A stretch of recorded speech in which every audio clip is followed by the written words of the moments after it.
Dentro, vivia em estado permanente de tensão. Quando a ruptura finalmente aconteceu, não foi apenas o fim de um casamento. Foi o início de um processo profundo de reconstrução identitária. Ela não precisou apenas reorganizar finanças, precisou reorganizar a própria mente, reaprender a confiar na própria intuição, precisou reaprender a dizer não, a reaprender que amor não dói em silêncio. A reconstrução foi solitária. Havia filhos para proteger, havia responsabilidades profissionais que não podiam esperar. Havia pais que precisavam dela. Havia compromissos acadêmicos, expectativas sociais. Não existia tempo formal para desabar e ainda assim houve noites de exaustão.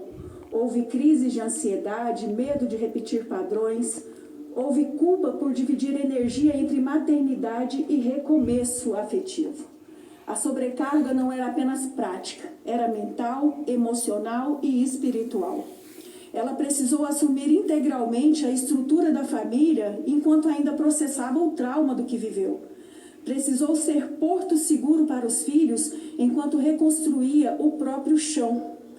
E foi na fé que encontrou estabilidade quando tudo parecia instável, não como fuga, mas como sustentação interna. Houve dias em que a oração foi o único espaço onde ela não precisava ser forte. Houve dias em que Deus foi o único lugar onde ela não precisava explicar nada. A espiritualidade não substituiu terapia, tampouco apoio jurídico quando necessário.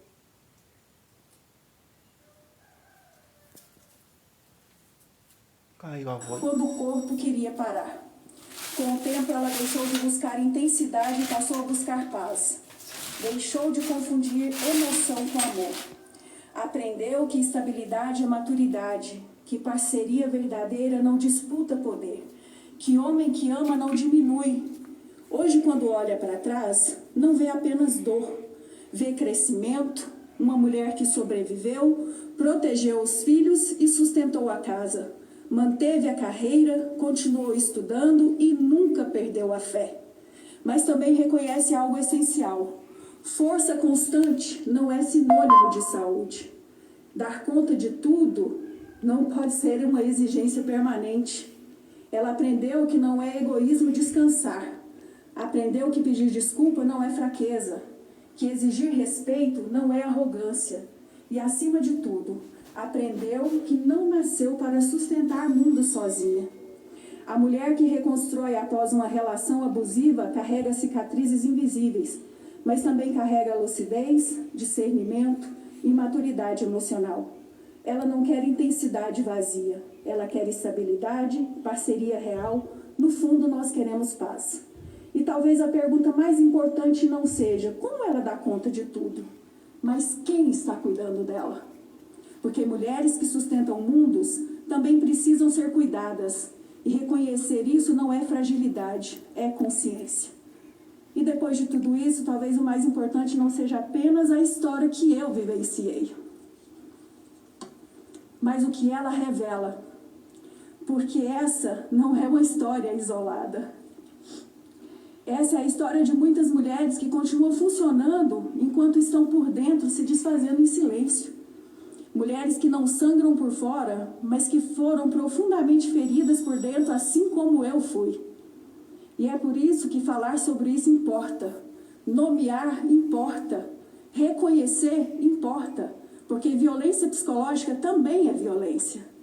E ela também destrói, adoece e precisa ser enfrentada com coragem e seriedade. Bichinha, mas pai. Essa história não termina em dor. Ela termina em consciência, em reconstrução. Para muitas, isso aqui é apenas uma chave. Mas para mim, ela significa liberdade. Ela significa reconstrução. Ela significa que juntas nós podemos superar tudo isso e podemos nos ajudar. Obrigada.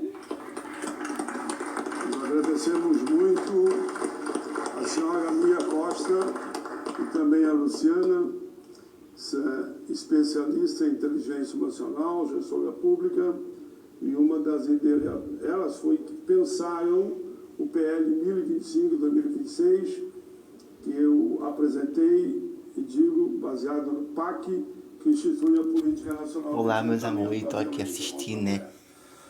Aqui no Senado, aqui, né? Na plataforma do Quai, emocionante a bichinha, pai.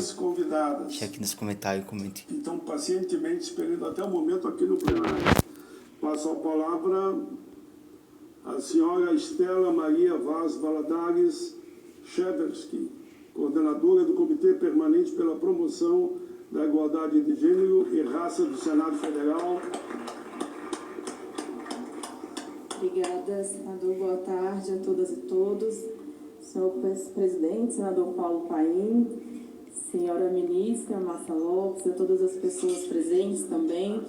Eu inicio essa fala, que vou tentar ser bem breve, registrando então com respeito e muito reconhecimento essa atuação firme e histórica do senador Paulo Paim, que é um homem público que ao longo de sua trajetória tem sempre se posicionado de maneira muito consistente na defesa dos direitos humanos e de maneira especial hoje no enfrentamento à violência contra as mulheres.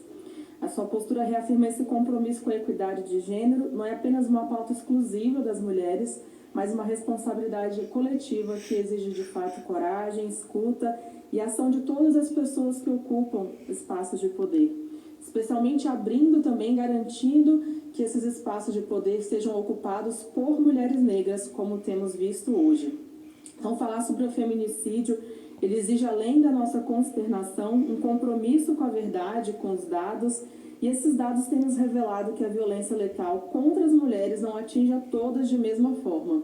Assim como foi falado aqui, mas a gente precisa reforçar sempre e fazer ecoar essa informação de que 68% das mulheres assassinadas nos últimos 10 anos, desde a aprovação da lei do feminicídio, são mulheres negras. Se falarmos do DF, são 78%, ou seja, quase 80% dessas mulheres são pessoas negras.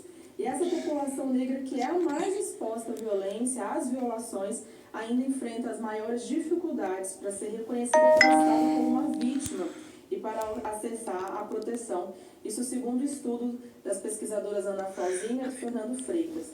Então, para enfrentarmos a violência, o feminicídio contra as mulheres, precisamos, de fato, enfrentar o racismo que estrutura essas desigualdades, já que esses números não são apenas estatísticas, mas revelam também uma denúncia de um padrão e demonstração concreta de que gênero e raça se articulam na produção dessa violência letal contra mulheres no Brasil. Então, reforçamos que as políticas públicas não têm alcançado ainda adequadamente as mulheres negras, e uma das razões persistentes para isso é a ausência de mulheres negras nos espaços em que essas políticas são formuladas, são conduzidas, avaliadas e corrigidas.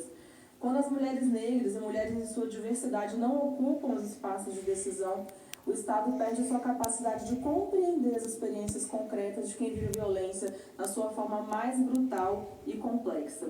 E a gente não fala só numa questão de representatividade simbólica, mas em qualidade democrática e efetividade dessas políticas públicas.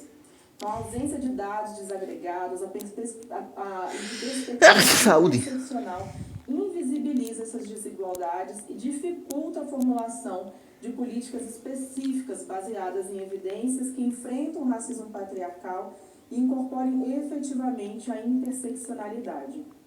Por isso, para enfrentar o feminicídio, precisamos sim ampliar a presença de mulheres em sua diversidade, como formuladoras de políticas, gestoras públicas, magistradas, defensoras, ministras, parlamentares, lideranças institucionais também. E quando falamos aqui muito sobre o papel decisivo do parlamento, não apenas em legislar, em fiscalizar, destinar orçamentos e produzir também debates qualificados e multidisciplinar como esse que temos a oportunidade de hoje, né, estarmos presentes, mas o parlamento combate também o feminicídio quando entende justamente que esse é um assunto não apenas da segurança pública, mas da saúde, da educação, da assistência social, da justiça e dos direitos humanos. E quando reconhece também que não basta aprovar leis, mas também acompanhar a sua implementação, exigir dados, avaliar resultados e corrigir essas desigualdades na Já que eu vou finalizar esse E vídeo, aqui